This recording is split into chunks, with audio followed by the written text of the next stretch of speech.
नमस्कार और आज के इस नए विश्लेषण में स्वागत है। आज हम गोवा की एक ऐसी जगह के बारे में बात करने वाले हैं जिसका सिर्फ नाम सुनकर ही वहां के स्थानीय लोगों के रोंगटे खड़े हो जाते हैं। डिमेलो हाउस। इस पूरे एक्सप्लेनर में हम एकदम निष्पक्ष तरीके से उन दावों, कहानियों और उस खौफनाक रात के घटनाक्रम को डिकोड करेंगे जिसने एक इंसान की जिंदगी हमेशा के लिए पलट कर रख दी। तो चलिए बिना किसी देरी के सीधे इस रहस्य में उतरते हैं। ठीक है, तो आइए इसे गहराई से समझते हैं। स्रोत के अनुसार ये कहानी करीब 3 साल पुरानी है। जरा सीन इमेजिन कीजिए। गोवा का एक शांत बीच है, आधी रात का वक्त, अलाव चल रहा है और कुछ दोस्त बैठे हैं। हॉरर कहानियों का दौर चल रहा है और वहीं पर 19 साल का एक लड़का मौजूद है, समर्थ। कहानियों के इसी रोमांच के बीच अचानक एक ऐसी बात कही जाती है जो सिर्फ एक मजाक नहीं रह जाती। चुनौती एकदम सीधी थी। गोवा के सबसे डरावने घर में रात को अकेले जाओ और वहां की एक फोटो लेकर आओ। यही वो चुनौती है जिसने आगे होने वाली हर खौफनाक घटना की नींव रखी। एक ऐसी जगह जिसे लोग शापित मानते हैं, वहां आधी रात को अकेले जाने की शर्त। समर्थ ने भी अपने युवा जोश में आकर इस चुनौती को हंसते हुए मान लिया। उसे बिल्कुल भी अंदाजा नहीं था कि एक साधारण सी तस्वीर खींचने की जिद उसे किस भयानक सच्चाई के सामने लाकर खड़ा कर देगी। भाग 1। डिमेलो भाइयों का श्राप। अब इससे पहले कि हम समर्थ के सफर पर आगे बढ़ें, उस बैकग्राउंड को समझना जरूरी है जो इस घर को इतना खौफनाक बनाता है। ये टाइमलाइन उस लोकल मान्यता को दिखाती है। कहा जाता है कि डिमेलो हाउस में कभी दो भाई रहा करते थे। सालों तक उनके बीच नफरत और कड़वाहट पलती रही। फिर एक रात बात इतनी बिगड़ गई कि एक भाई ने चाकू मारकर दूसरे की बेरहमी से हत्या कर दी। लाश को छुपाने के लिए उसने उसे घर के ठीक पीछे एक पेड़ के नीचे दफना दिया। स्रोत बताता है कि कुछ समय बाद दूसरे भाई की भी मौत हो गई। और आज भी स्थानीय लोगों का पक्का मानना है कि जिस भाई का खून हुआ था, उसकी भटकती आत्मा ने ही अपना बदला लिया। उनका वो खूनी झगड़ा कभी खत्म ही नहीं हुआ। माना जाता है कि उनकी आत्माएं आज भी उसी घर में एक कभी न खत्म होने वाली लड़ाई में कैद हैं। भाग 2। दहलीज पार करना। चलिए अब देखते हैं कि माहौल कैसे बदलता है। समर्थ अपनी स्कूटी से उस सुनसान रास्ते पर निकल पड़ा। जैसे जैसे वो घर के करीब पहुंचा, स्रोत सामग्री कुछ बहुत ही अजीब संवेदी बदलावों का जिक्र करती है। पहला कदम, हवा अचानक से बेहद ठंडी हो गई। दूसरा कदम, आसपास का जंगल, जहां आमतौर पर रात के कीड़ों की आवाजें आनी चाहिए, वो एक अजीब अप्राकृतिक सन्नाटे में डूब गया। और फिर तीसरा कदम, जैसे ही समर्थ ने उस घर का गेट पार किया, उसके सीने पर एक भारीपन सा आ गया। उसे सच में सांस लेने में तकलीफ होने लगी। ये एकदम साफ संकेत था कि वो हमारी सामान्य दुनिया से निकलकर किसी बहुत ही खौफनाक जगह में कदम रख चुका था। और ये स्लाइड बेहतरीन तरीके से दिखाती है कि वो जगह असल में कैसी थी। डिमेलो हाउस कोई मामूली खंडहर नहीं था। ये एक पुराना पुर्तगाली ढांचा था जो पूरी तरह से जर्जर हो चुका था। वहां एक बहुत बड़ा पेड़ था जिसकी जड़ें घर की दीवारों को चीरकर बाहर आ रही थीं। और सबसे अजीब बात, पेड़ के तने पर ऐसे गहरे निशान थे मानो किसी ने अपने नाखूनों से उसे खुरचा हो। अंदर दीवारों पर कुछ कार्टून बने हुए थे, लेकिन उनके चेहरे पूरी तरह से विकृत थे और आंखों की जगह सिर्फ काले धब्बे थे। इन सब के ऊपर पूरे घर में सड़े हुए मांस की इतनी तेज बदबू थी जो बर्दाश्त से बाहर थी। ये बदबू ही इस बात का सबसे बड़ा अलर्ट थी कि कुछ तो बहुत गलत है। भाग 3। अंधेरे में आवाजें। घर के अंदर का नजारा तो डरावना था ही, लेकिन असली आतंक तो बस शुरू ही हुआ था। यह हिस्सा काफी दिलचस्प है क्योंकि ये पुरानी मान्यताओं में आज की तकनीक का तड़का लगाता है। अपनी चुनौती पूरी करने के लिए समर्थ ने अपना फोन निकाला और सेल्फी कैमरा ऑन किया। लेकिन स्क्रीन पर अपनी फोटो देखने की बजाय उसने जो देखा वो होश उड़ाने वाला था।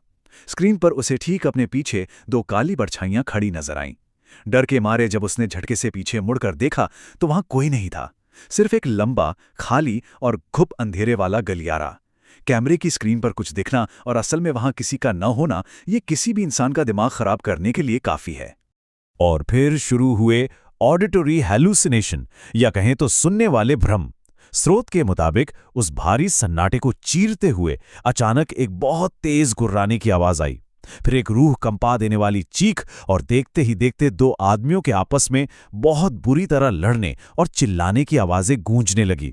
अगर हम इसे न्यूट्रल होकर डिमेलो भाइयों की कहानी से जोड़कर देखें तो ऐसा लग रहा था मानो सालों पहले हुई वो कत्ल की रात समर्थ के सामने बिल्कुल जीवंत हो उठी हो।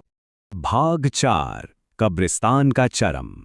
अब इस स्लाइड के बारे में जो सबसे दिलचस्प बात है वो है इसका मनोवैज्ञानिक पहलू। इन आवाजों से घबराकर समर्थ ने भागने की कोशिश की। उसका फुल चार्ज फोन अचानक से बंद हो गया। लेकिन भागते हुए वो उस बड़े पेड़ के पास जाकर मानो जम सा गया। उसके पैर आगे ही नहीं बढ़ रहे थे।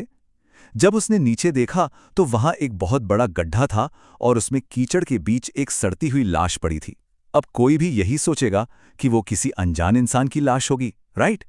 लेकिन नहीं। स्रोत बताता है कि जब समर्थ ने ध्यान से देखा तो उस लाश का सड़ता हुआ चेहरा किसी और का नहीं बल्कि खुद उसका अपना था। ये एक ऐसा साइकोलॉजिकल हॉरर था जिसे उसका दिमाग प्रोसेस ही नहीं कर पा रहा था। तभी वो गुर्राने की आवाजें फिर से तेज हो गईं और ऐसा लगा जैसे डिमेलो भाइयों की कहानी ने एक असली और भयानक रूप ले लिया हो।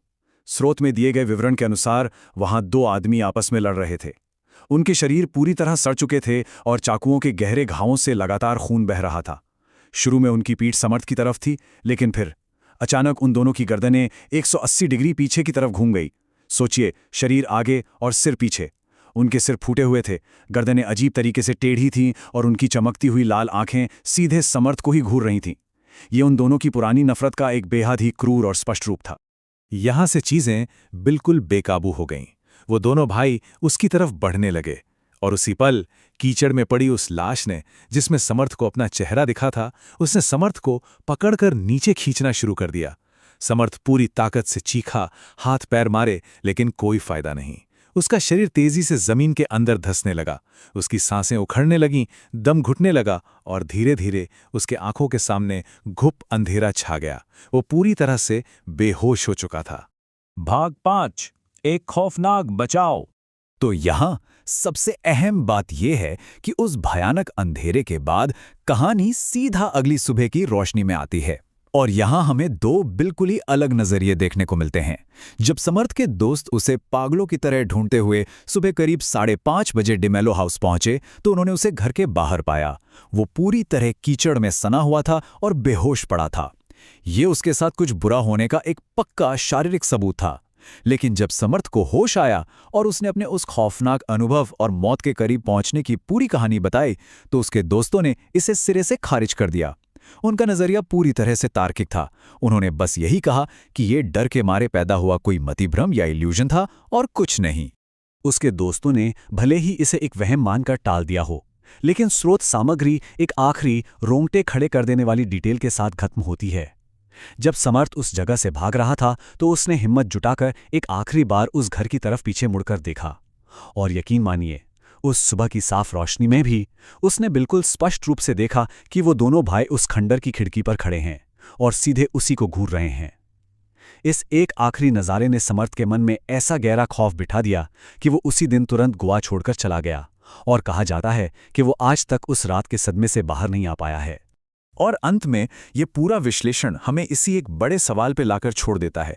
हमने टाइमलाइन पर गौर किया, उन अजीबो-गरीब संवेदी बदलावों को देखा और 2 बिल्कुल अलग नज़रियों को भी समझा। एक तरफ वो खौफनाक अनुभव और शारीरिक सबूत और दूसरी तरफ दोस्तों का लॉजिकल तर्क। तो क्या वाकई डिमेलो हाउस में उन 2 भाइयों की आत्माएं आज भी भटक रही हैं, या फिर ये सिर्फ एक डरावनी कहानी के प्रभाव में आकर एक अकेले इंसान के दिमाग का बुना हुआ कोई भयानक भ्रम था? इसका जवाब शायद इस बात पर निर्भर करता है कि इसे देखने का नजरिया क्या है। इस एक्सप्लेनर में हमारे साथ जुड़ने के लिए बहुत बहुत धन्यवाद। इन सभी बातों पर विचार जरूर कीजिएगा।